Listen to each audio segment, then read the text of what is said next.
Welcome to the SuperAbundant Life podcast, where we teach the Bible in a simple, authentic, and practical way so that Christians can skillfully apply the Word of God to create supernatural results in every area of life.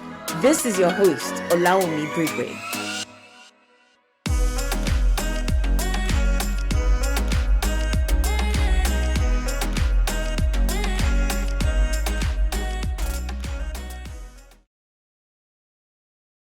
So today I'm going to be talking about authenticity.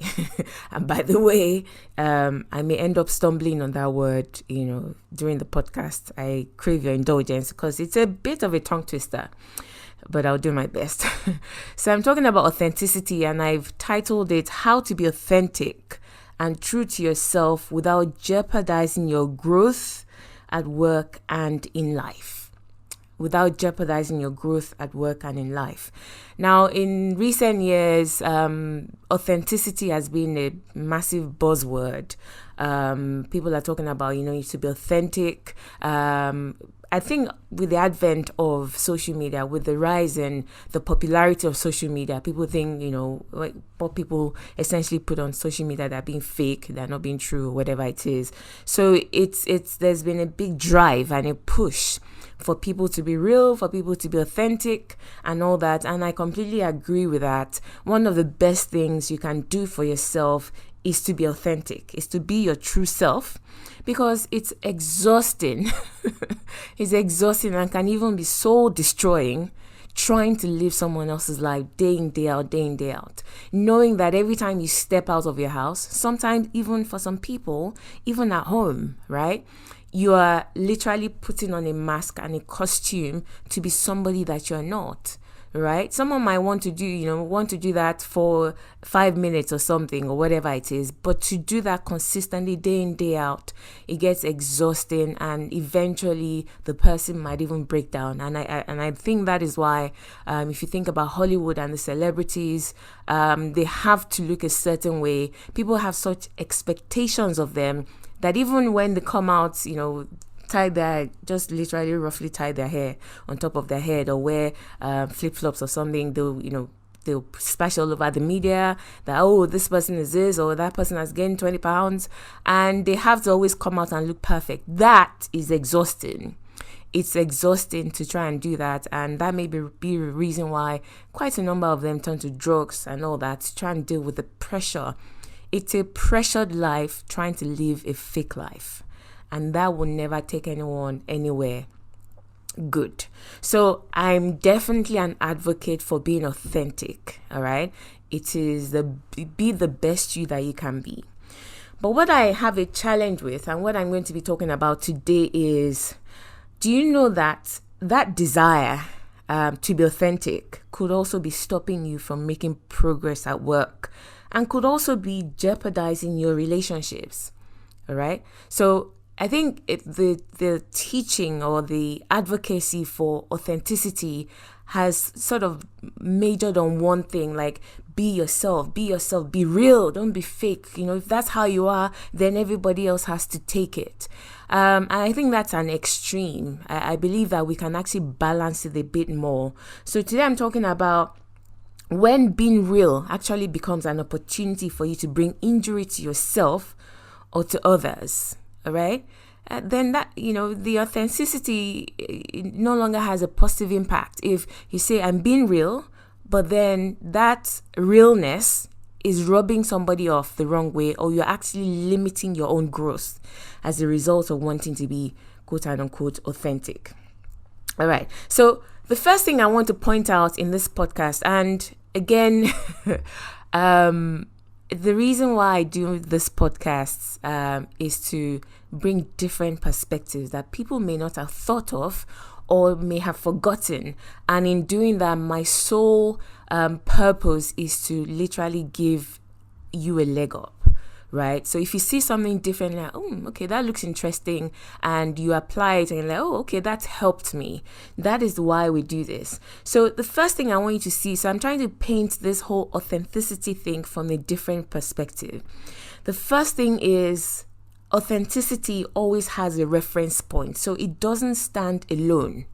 What do I mean by that? Okay, how can you tell if someone is being real or being fake, right? Without comparing it to a particular set standard or a context. There's always a comparison. Authenticity does not stand alone. It doesn't. There's always context involved. All right, just stay with me. I'm going somewhere. Let's take gold for an example. So gold. Now, gold is gold, as in pure gold is pure gold. As in, if you have real gold, then it's real gold. But do you know that in different contexts, people will turn their noses up at certain types of gold, even if it is real gold. So in Britain, for example, they tend to go for, if you have 18 karat gold, that's like the top, right? If you're trying to buy gold here, maybe jewelry or rings or whatever it is, they tend to only go as high as 18 carats. So they might have 9 carat, but if you want the real deal, according to a British person, then you're going for 18 carat, right? And that is nice gold. It's good gold, all right? They consider that premium. But if you go to India, the Indians use 22 karat gold, right? So to them, what is premium is 22 carats. If someone wearing British gold goes over there and it's 18 karat and wants to sell it, the shop owner, the jewelry store manager might say, well, that's not really the same value, all right? We prefer 22 karat, even though it's the same thing. Even though if you take it back to Britain, the jewelry store owner there might say, oh, this is excellent quality. But in India, they will say, no, that's not excellent quality. And then to take it one step further, if you go to Dubai, they deal mainly in 24 karat gold. It's the same gold, but in different contexts, there's different values attached to them. Right? So when you say you are being real, you took that definition of authenticity from somewhere. It didn't just pop up. So you're comparing it to something. So 18 karat gold in its context of Britain will say that is excellent gold. If you go to India, an Indian person might look at it and say, no, that's not real gold. They'll say, no, that's not real gold. This is real gold, 22 carats. Why? Because they're comparing it to their own context. And in Dubai, they'll look at 18 carats and say, nah, that's worthless. That's nothing. All right. You need to come and buy this. This is 24 carat, right? Because in that context, real gold is 24 carats. So authenticity has to do with context. All right, stick with me. Let me give you an example. This is a very popular one that we tend to talk about. Say, strong black woman. So strong black female. For me to be a strong black female, I'm not, this is how I need to behave. I need to be real. This is how I am, etc. But did you know that probably 2 generations ago, it might even be 1 generation ago, right? When you talk about a strong African woman, for most of them, it meant that regardless of what the state of their marriage was, right? However their husband was treating them. Maybe the husband had many women outside, lots of children outside, whatever it is. To be a strong African woman, what it meant was you stay in your home and you keep your home together, regardless of the state of that marriage. That was the definition of a strong African woman. But in our own more modern context, a strong African woman in that situation would say, get out of there, right? That is what people would advise. Why? You don't have to take it. No. Why do you need to subject yourself to that kind of behavior? You're a strong black woman. You don't have to take it. Can you see how in the space of 1 or 2 generations, the context of authenticity has changed? Someone from that older generation that observes maybe a woman in our current context, behaving that way and saying, no, I can't stay. He cheated on me. I'm leaving the marriage. And the old woman is looking and saying, I don't understand. Why are you leaving because he cheated on you? That's nothing. Just, you just make sure your children are fine, and so on. And that woman, right, will look at the modern woman and say, you are being fake, all right? They may not exactly use those words. They may say something like, you've forgotten who you are. So that's how they may express it. But what they're saying is you're not being true to who you are. But that who you are, that definition is in context, is in her own context of when women were told basically you just stay there and collect it regardless of what is happening. I hope I'm making my point. All right. The first point I want to make is it is impossible to say that you are being authentic or real without considering the context you are currently in. It is impossible. So someone can't just say, I'm just real. And you haven't looked around you to say, what is the context that I'm saying this authenticity is in, right? It is impossible, okay? The second thing that I want to show is this. When you say you are being authentic, or when you say something is authentic, right? You're basically saying that it has value. So if you say something is real versus something is fake, if you look at commodities, for example, right? So let's say painting. So an original Monet is worth far more, as in incomparable, right, to a fake copy of the Monet. All right. Now, the reason you're saying that is the reason why you have an original Monet and you say, oh, it's probably worth millions. I'm sure there's a painting somewhere that's worth tens of millions of pounds or something. But then if it's a copy, and if it's a very good copy, someone might pay $1,000 for it. Now, can you see the difference? So if you say something is authentic or real, it means you're saying it has value. So if you say something is fake, it means you're saying it doesn't have value. So the second thing that I wanted to point out is this. If you say you are being authentic, there must be value that is being delivered to you and also to others as a result of that authenticity. So if somebody gets given an original Monet and they take it into their home, you're adding value because it's authentic. It's bringing value to that person. Meanwhile, if someone gets a fake Monet, let's even say that a young child is just playing around, looks on the internet and looks at the picture of an original Monet painting and then tries scribbles and then the thing looks really horrible, right? Like scratches everywhere. And then you now take that and say, oh, this is a copy. It's a fake. But then if you give it to someone that it doesn't have sentimental value to, all right, if we remove sentimental value, if it's your child that drew the picture, just a stranger, and you give it to them, you haven't, right, because it's a fake, it hasn't transferred value to the person. But if it's an original, if it's authentic, the very definition of authenticity means it must be delivering value either to you or to someone else. So if you say I'm being authentic, but there's no value that is coming to you or to other people as a result of that authenticity, then you're no longer being authentic. You're now being fake. I hope that makes sense. It's the truth.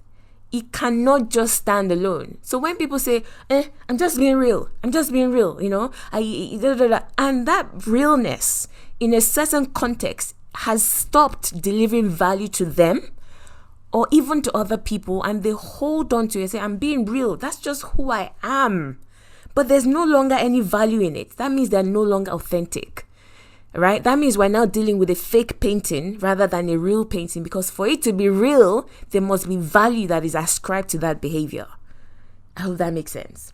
So you have to continually ask yourself, is my so-called authenticity valuable in this situation that I'm in, or am I actually acting like a fake that is delivering zero value? Right? Or it might not even be zero value, it might be considerably less value than you can be delivering for if you have a different version of authenticity. So, for example, a very good copy of a Monet might fetch a couple of £1,000, but the original will probably fetch millions of pounds. So it's delivering some value, but it's minute compared to the kind of value that it could be delivering to you or to someone else if you only take on a different definition of what it means to be authentic in that situation. So the problem generally arises with this buzzword of being authentic and authenticity when people have an idea. So they have a behavior, all right, or a skill or quality or whatever it is that is of value, that is authentic in one context. And by one context, I can also mean in your past. So it used to serve you in the past, but then they hold on to that. I'm going to stick with behavior. So they hold on to that behavior, and then they now start hopping from context to context to context, right? Regardless of whether it is still deemed valuable there or not. So they say, look, listen, I'm the kind of person that just says things as it is. It doesn't matter. I just speak my mind. I just speak my mind. Let me give an example.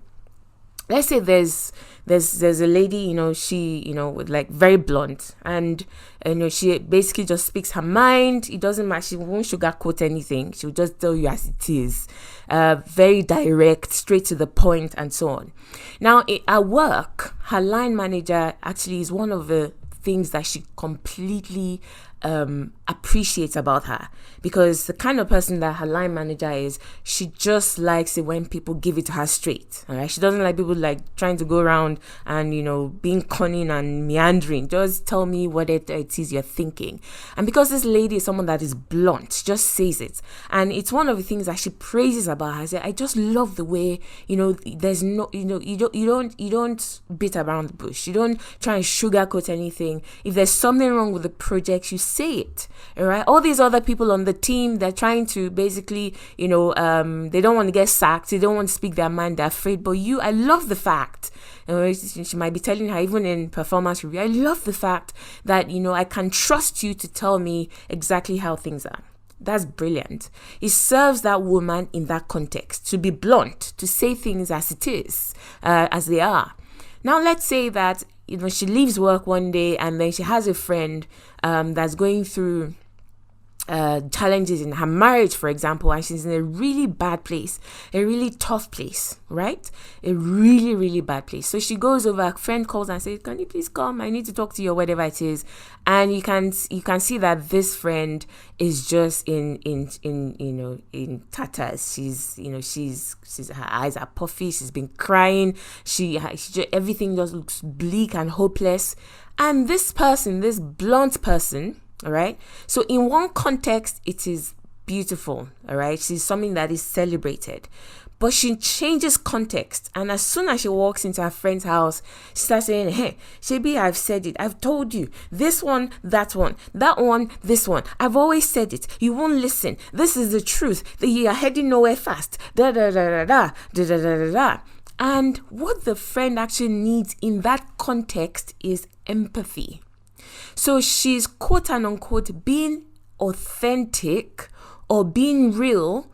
But if we go by the definition of if something is authentic, it has value. Is she delivering value to her friend in that context? No. She leaves her friend, and her friend feels worse than when she came, because she just needed a kind word. She just needed somebody to encourage her and tell her everything will be fine.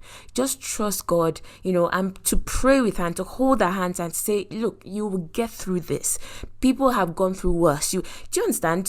So it was empathy that was required in that situation, but because she has held on to something that has served her in one context, and she has decided that if it's working for me in this context, that is how I need to be authentic. That is how I need to be in every other context that I find myself in. But if you use this definition of delivering value to yourself and to other people, you will have a rethink that this, my being blunt and just saying it and just giving people all sorts of daggers, is this what this person needs? Am I being a fake Monet, or am I being an original Monet in this situation? Am I delivering high value, or am I delivering low to no value in that situation? So what is my own definition of authenticity? And I say this: to be authentic is to be true to the core values or beliefs or qualities or behaviors that serve you or others in your life during each season of your life. I'll repeat that. To be authentic is to be true or aligned with the core values or beliefs or behaviors or whatever it is that serves you or other people, or that serve you or other people during each season. And when I say season, I don't mean maybe in your 20s or 30s. I mean a season can be a moment. A season can be a moment. It could be 5 minutes or 30 minutes that lady spent with her friend. So you have to look at what is the context of this and what is going to what version is going to deliver value. Because remember, we also have to take it from a Christian context. God is all about delivering value to people. You can't take people out of the equation. You can't say, I'm just being real. Meanwhile, you're climbing over people's heads and you are pulling people down, and you say, that's how I am. But you're pulling people down and also pulling yourself down. There has to be the context of, is this delivering value? By being authentic, it means it has value. So is that value being delivered? If it's not, that means I have not taken on the version of authenticity that I should be in that particular context. So what I'm essentially saying is, if you find yourself where the values, qualities, the skills, the behaviors that you're holding on to, that a part of you, for example, is how you've always been, right? But if you go into a different context and you realize they are no longer serving you, holding on to them will eventually negatively impact you or the people in your life. So you cannot hold on to something that no longer serves you or the people in your life. Okay, let me show this to you in the Bible. Everything is in the Bible. I mean, the Bible is amazing. All right. When I saw this, I read this story many, many times, but I never saw this in the context of authenticity. I'm like, wow. So it literally blew my mind. So there's someone that remained authentic. All right. As a changed context, the definition of authenticity changed because they realized that to be authentic means to deliver value. And that person was David. Now, if you know the story of David, he was a teenager, some say 16 or whatever it is, he was charged with taking care of his father's sheep. He was in the wilderness. And while he was in the wilderness, he was anointed to be king over all Israel. While he was looking after his father's sheep, he developed certain skills, particularly, being able to use the slingshot, being able to kill animals with the stone or whatever it is. So he killed the lion, he killed the bear. There were certain skills. He used whatever was in his environment. He didn't use swords, he didn't use shields or like someone going to war. He literally used whatever he could find in his environment, all right? I think the Bible talks about how he used the club and just bashed the bear or whatever on the head. So whatever he could find, that was his context. In the context of the wilderness, David had become extremely skillful, right? He had excellent skills in being able to deal with an enemy using whatever he found in his environment, like stones or clubs or whatever it was. So I'm going to pick this up where, before I read from the Bible actually. So David's father sent him to take some food to his brothers. All his older brothers were soldiers and they were on the battlefield. And he got there at exactly the time when Goliath had come out and was taunting. Right, he was taunting the entire army. He was like, I'm going to literally crush every single one of you. And David got out. He was outraged. He was like, who is this guy? Like, who are you? How dare you? Do you know who we are talking to? Right? We serve the living God and all that. So the people around David, saw him say, hey, okay, you want to kill him? Okay, fine. Come, we'll take you to the king. And they took David to the king. And at first, Saul was like, how can you? You're a boy. But then David was able to convince Saul by saying this, said, listen, when I was in the wilderness, I fought enemies too, right? I fought the bear and the lion and I protected the sheep and I won. So he basically used that as a reason to allow him fight Goliath. Now, I'm going to start reading. So all this is from 1 Samuel 17. Says Saul gave David his own armor. So after Saul agreed that David could go and fight Goliath, says Saul gave David his own armor, a bronze helmet and a coat of mail. David put it on, strapped the sword over it, and took a step or two to see what it was like, for he had never worn such things before. He now said, I can't go in these, he protested to Saul. I'm not used to them. So David took them off again. Now, before I continue reading, remember, in that context, David was not a soldier. He was a shepherd boy. And what did he have proficiency in using as a shepherd boy? Whatever he found in his environment, stones, clubs, whatever he could use. He picked it up and he used it to fight and beat the enemy. Now, there was one enemy. The point I'm making is this. Saul now comes along and says, no, wait, you're a shepherd boy, right? That's your context. But I want you to use a sword. I want you to leave your context and come and present yourself as if you're a soldier. David was not a soldier. He had not trained himself in any of those things that Saul was trying to get him to use. The things that he knew to use in his context as a shepherd boy, he was not going to step out of it in order to try and use something else. Going back to my definition of seeing authenticity as delivering value, the only way David was going to kill Goliath was using things that he knew how to use in that context, right? And remember, that's what the situation called for. Goliath was, as you know, a giant. Trying to go and do sword fighting, right? Fencing with Goliath, the guy, in fact, the one swipe of the sword and David was dead. Right? For two reasons. You can't go close to him, because if he just grabs you, he will snap him in two. So it had to be from a distance. That's number one. Secondly, David had never used it. In fact, kudos to David, he tried it. He said, okay, you want me to try this? Fine, I'll try it. He put on the coat of mail, and those things are super heavy. Took the shield, took the sword, and said, okay, at least let me try it. He tried it and realized that, listen, if I use this, then it's going to deliver zero value. I'm going to get killed and Israel will still be paralyzed by the enemy. But if I use something that I'm used to, that I've become excellent at, right, that is what will deliver the ultimate value.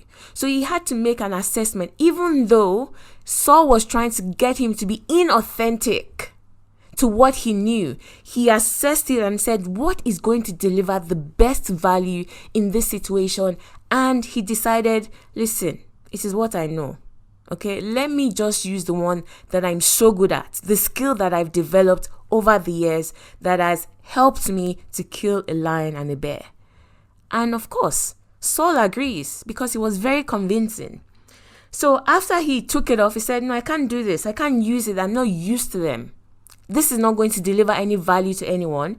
Right? It says, so he picked up 5 smooth stones from a stream. Remember, he used whatever was found in his environment. He was still a shepherd boy. He was not a soldier. As far as David was concerned, he was probably still going to go back to being a shepherd boy.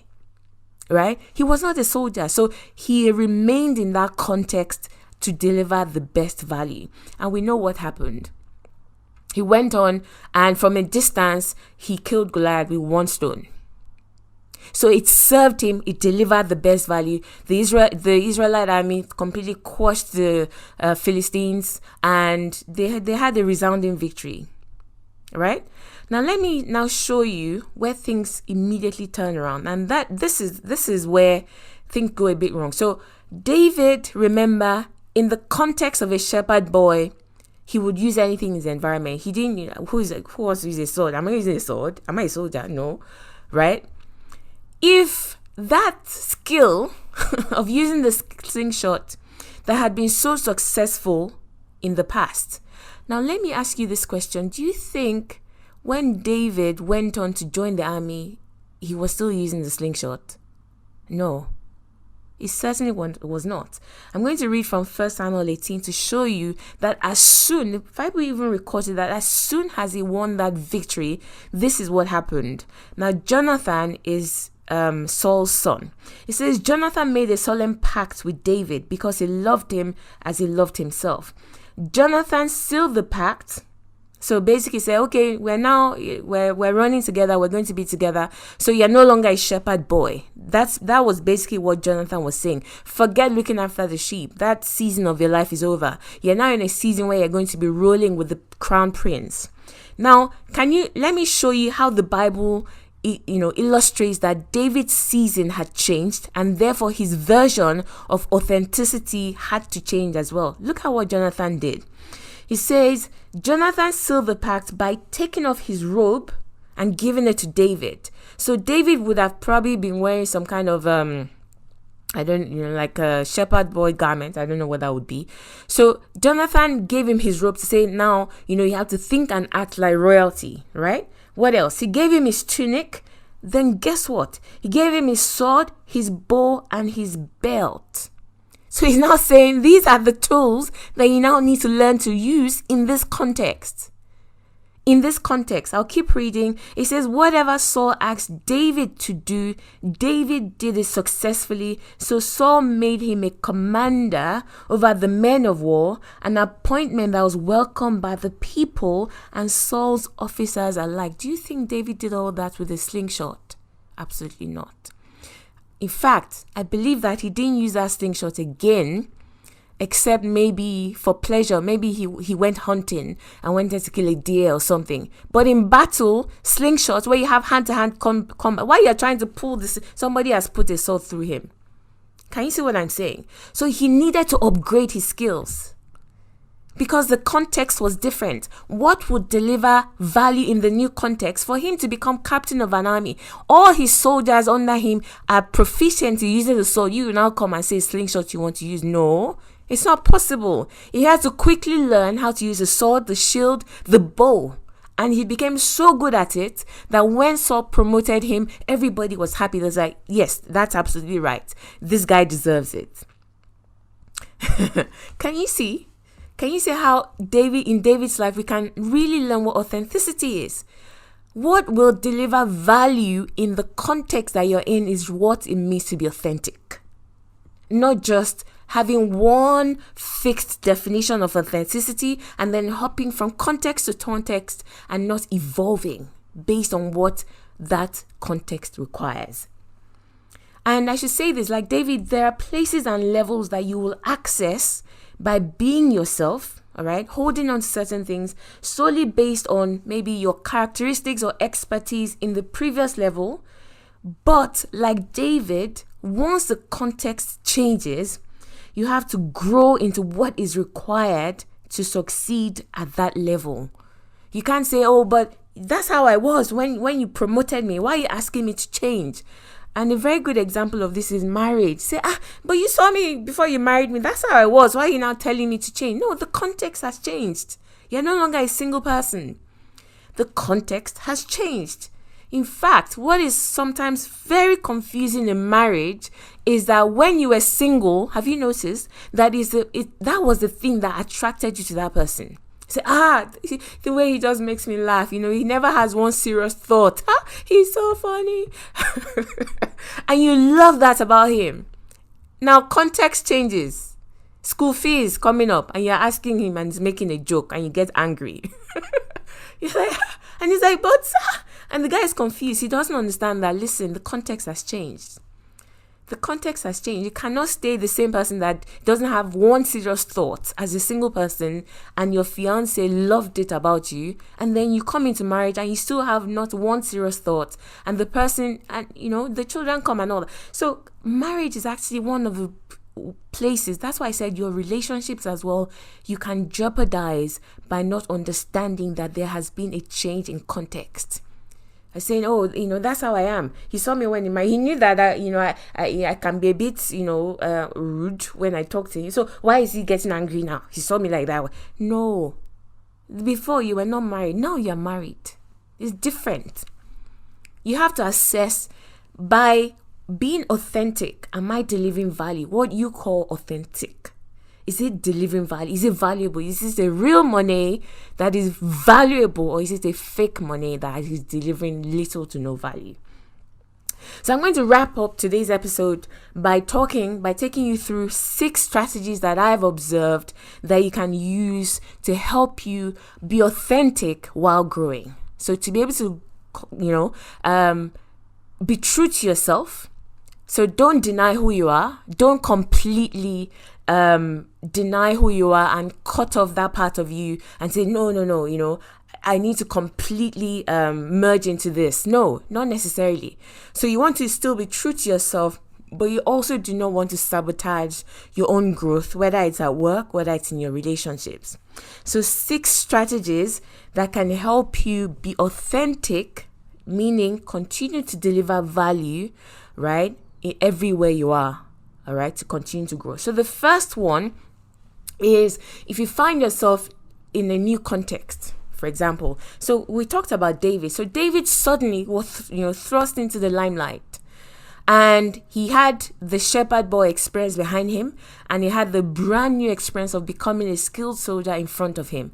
And he's like at the crossroad. Ooh, if I stay a shepherd boy, completely a shepherd boy, I cannot survive as a soldier. But at the same time, there's some skills, there's some things or qualities that I picked up as a shepherd boy that I like. Maybe it's the fact that, remember, while he was in the wilderness, he wrote so many psalms. So there's some things about that experience that I enjoy. The ones that no longer serve me, okay, I can get rid of that. So basically what I'm saying is this. When you're at a crossroad or you are changing seasons or changing contexts, you have to study both sides. All right. So whatever personalities or cultures or qualities or skills that you have acquired on both sides, all right, that are being presented to you on both sides, and then catalog what appeals to you on both sides, get rid of what is not going to serve you or other people, but the ones that you can see that, okay, this one from my past or this particular context, this is what will help in this new context. So I like that. I'm going to take it. So catalog it and then intentionally work towards the ones that you don't yet have. So I'll stick with David. When David was in the wilderness, all right, he wrote psalms. He spent hours, I'm pretty sure, because he was by himself with sheep. I'm sure that was where that, God called him a man after my own heart. And that's because David had a beautiful relationship with God, the kind that we actually have now. Before Christ came, he was the only man that had it, right? Maybe Abraham. But in terms of worship, he really connected with God. He really did. And I'm sure that it was in that wilderness, the solitude that allowed him to do that. Now, he couldn't take the slingshot experience into his new role, as a soldier. He couldn't say, I'm just going to use a slingshot. But there's some good things about the old one that will be useful in the new. And then at the same time, he looks at the new context or the new level and things. There are some things. So he observes people at that level and says, okay, these soldiers are very good at using the sword, are using the bow and the arrow. So I'm going to go and acquire those skills. I hope you understand what I'm saying. So look at both sides. Another example is introvert and extrovert. An extrovert goes into a context where they can't just sit at their desk anymore, eat at their desk. Nobody knows, they just say hi when they come in and bye when they're leaving. And as long as they do the work, it's fine. If you go into a leadership position, you can't behave like that. You can't. So you have to look at, okay, what serves me in my personality as an introvert that I don't want to completely lose. I don't want to become an extrovert overnight. No, you have to balance it. So what is going to serve me? What qualities of introvertism are going to serve me in this new context? And what don't I yet have that I admire on the other side? So the extroverted people and so on. And then you take some from there and you merge it together, intentionally work on it in order to have like a perfect outcome for you. So you are still being yourself, right? But you're also growing. That is the first strategy. The second strategy is to get feedback. However, it should be selective feedback. What do I mean by that? There's a saying that, that goes, to a carpenter, everything looks like a hammer. So sticking with the whole introvert extrovert thing, if you're at work and your your line manager or the person that does your performance review is an extremely extroverted person, and every time your performance review is like, you need to come out more. Now, bear in mind, it's good to get feedback and you shouldn't discard it, right? However, you need to understand that to someone that's seriously extroverted, they will always see you, no matter how much you've come out of yourself, they will always see you as not being enough because they're looking through their own lenses. They will still say, you need to come out more, even though you are making an effort. So don't just automatically, one way to, get to that point where you are completely fake and it, is literally soul destroying, you're living someone else's life, is to look at someone that seems to be killing it in one area and you want to be exactly like them. No, take what you admire about them, take what you admire about yourself and mix it together. You come up with something even more precious. You're your own version, but you're also doing great things. So ask for feedback. So go to people, 360 and all those kind of things and say, what do you see? But be selective. Don't automatically take what people say because they are most likely looking through their own lenses. An extrovert will keep saying, you have to come out more. You have to be more outgoing. You have to, do you understand? Talk to that. They will always say that because that is how they see things. And at the same time, an introvert, if an extrovert goes to an introvert, the introvert will say, you need to calm down more. I mean, why must you be that loud? All these people you keep bringing around, you need time to just stay by yourself and think. You get what I mean? So, what you need to do is don't immediately, so ask for feedback, but don't take it hook, line, and sinker. All right. Interpret it in your own context.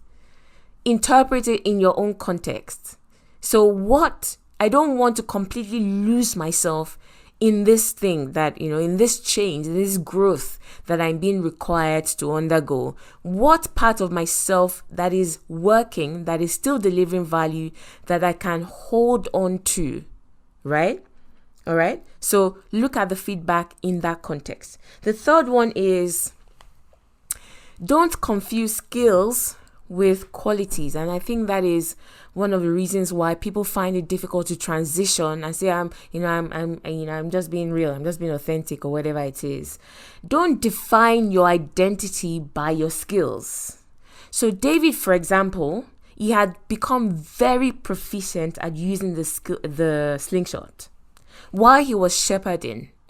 That's what he knew. He would literally grab something in the environment, a stone, a club, or whatever. He had become so good at that if he had defined himself that this is who I am, when the promotion came and they told him to go and become a soldier and a captain, he would never have been able to do it. Because every time he picked up a sword, there'll be because that was his identity, there was something that will rise up within him and say, no, you can't do it. That's not who you are, and he will waste his energy trying to convince the king or whoever to allow him to use a slingshot, which was impossible. He can't use a slingshot in a battlefield, right? Hand-to-hand combat, right? So he looked at it as a skill that served him in that season. And once that season's over, he was ready to ditch it, all right?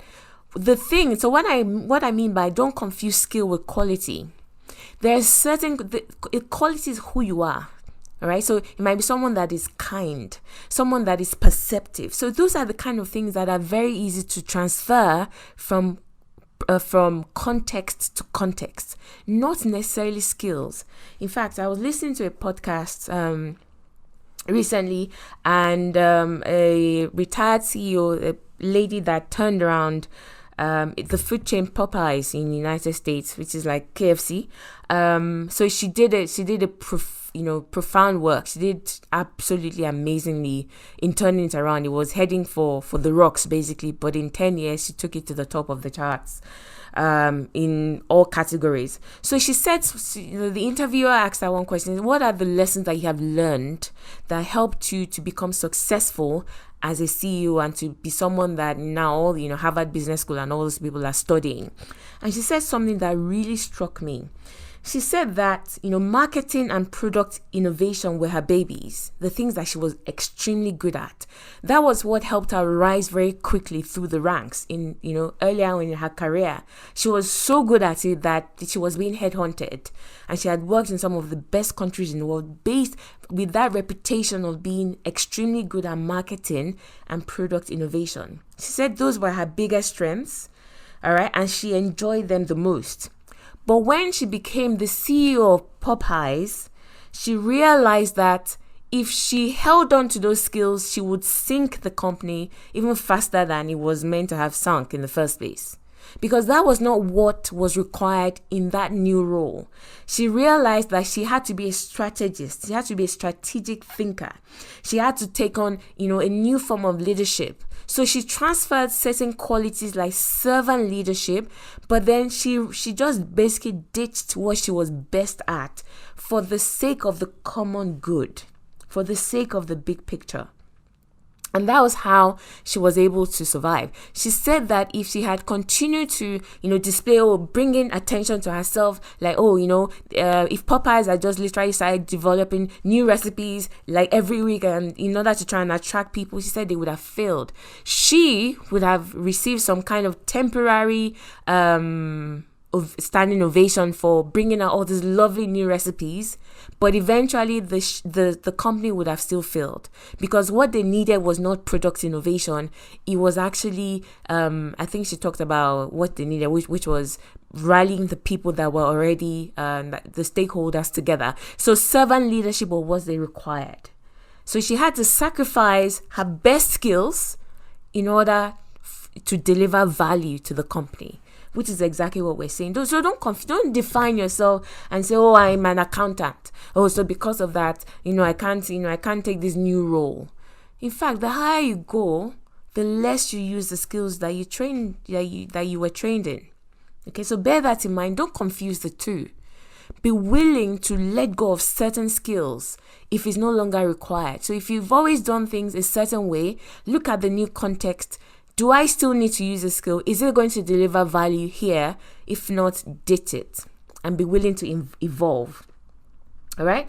The fourth one is don't sacrifice your authenticity for influence, almost like a bribe.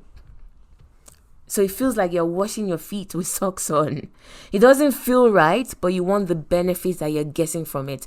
Now, that I'm not going to say too much on that, because that essentially is what people define as being inauthentic, as being fake. So like that blatant being fake, where, everybody knows that there's nothing about this thing that you're showing up as that is you, right?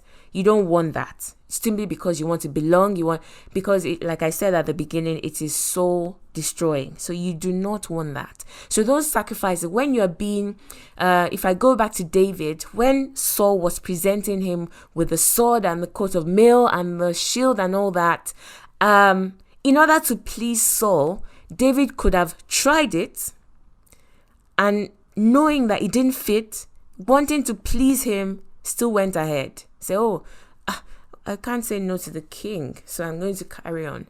In that case, he would have sacrificed his authenticity, what he knew to be right and would deliver value, simply for temporary benefit, because the benefit would have been temporary. The Goliath would have killed him.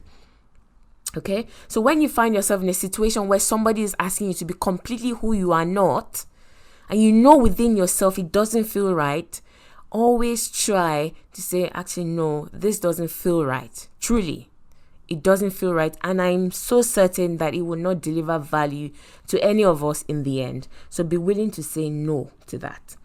Number 5 is, now this is quite important. Don't defend a trivial, small, almost insignificant position at the risk of significant damage. Don't defend a trivial position at the risk of significant damage. What do I mean by that? There's somebody, right, says, oh, I'm Nigerian and I love my pounded yam and egusi soup, okay? The egusi soup that has the fish and the locust beans, and it's just so delicious. I just love it. I have to eat it every time. And this person says, I must have it for lunch. I don't care. I live in, United Kingdom or America or whatever it is, but I love it. I'm an African. They have to take it. Whether, for you, it's delivering some value. Right, and then you take it to the office, and by the time you open the bowl, the whole floor is smelling of egusi soup and stockfish and all those things, and what's that thing called, iru, and locust beans, and you're sitting there, you are enjoying your food, your lunch, right? But at what cost? Now, the reason why I've called it trivial, I say don't defend a trivial position at the risk of significant damage to other people. Before I go further into that, I'm going to read something from the Bible. There was a time when Paul was talking to the Corinthian church, and this can be found in 1 Corinthians 8. And he was talking about how certain Christians had the superior knowledge. They believe that God is the only God. Idols are nothing. Who are these idols? They're nothing. So because there was a lot of idol worshipping in those times, and people would sacrifice animals to idols and so on, and these Christians with superior knowledge would go ahead and eat it anyway, because which idol? None of them are nothing, all right? They're just tiny little demons. They mean nothing.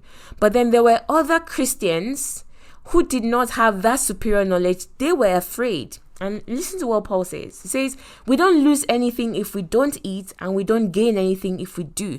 That's what I mean by being trivial. So that person that says, I'm Nigerian, I love my food, I love my pounded yam and egusi soup, could you have it for dinner? I mean, there are other options. You could have it for dinner at home. So it's trivial. It's not something that is going to literally, make an impact on maybe your well-being or your promotion or whatever it is. But the impact it is having on people around you is much greater, as in the negative impact that is having on people around you is much more significant than the small pleasure or temporary pleasure that you are deriving from it. So Paul says, but you must be careful so that your freedom, so I'm Nigerian, I must meet my pounded yam and egusi soup, does not cause others with a weaker conscience to stumble.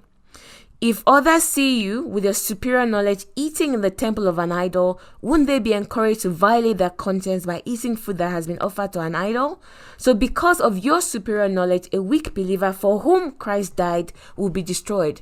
In the context of what I'm saying, you take your pounded yam and egusi soup to work, and the whole someone that sticking with the Nigerian, our food, Nigerians, is very spicy, and the smells, we love it, but someone else will gag. Imagine an Englishman that's eating potato all his life, as in, pie and mash, and, barely add salt or pepper. And that is maybe a sprinkle of pepper, a dash of salt, and that's it. The person sits next to you, and it's as if they're about to vomit, because what is that? But you're like, no, I'm being authentic. I'm a Nigerian and I'm authentic.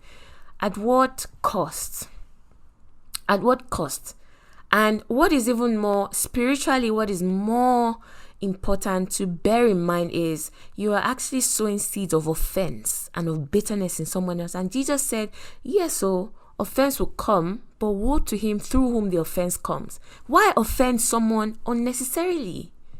Why offend somebody unnecessarily for something that is insignificant? There are other options. You could decide that, look, I'm going to find, if you truly want to eat that food at lunchtime, you can look for a restaurant around that you can go to. Or you can have it for dinner. Or have it for breakfast before you leave the house. It doesn't matter, right? So those are things that you need to consider in your being authentic, and it's bringing a little bit of value to you. But is it actually causing significant damage to a wider audience?